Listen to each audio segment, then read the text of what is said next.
So this here is the replacement board for our furnace. We've got a Goodman furnace. Here's the current board.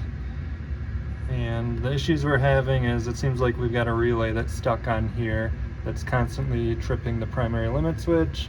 Our furnace will not ignite right now. So with it getting cooler outside, we want to make sure we have heat.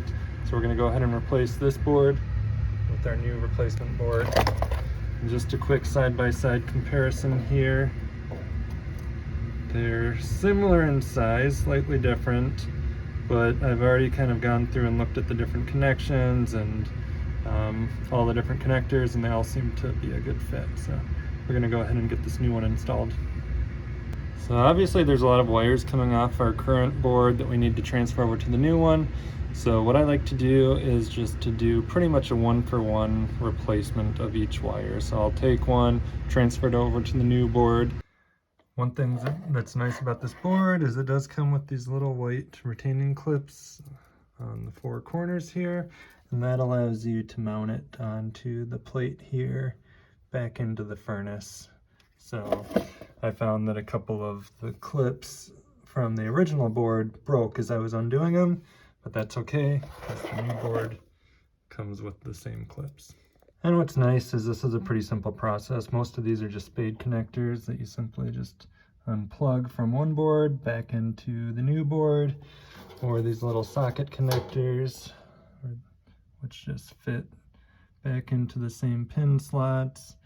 And then there's a few screw terminals here for the thermostat wires that can go into the terminals here of the new board. So really nothing fancy. It's all just about keeping things in order so that you're doing a one-for-one transfer from one board to the other.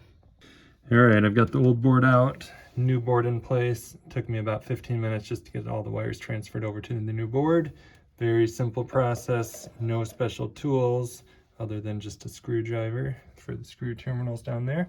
We're gonna get this fired up and see if our issue is resolved with the sticky relay that we observed on the old board.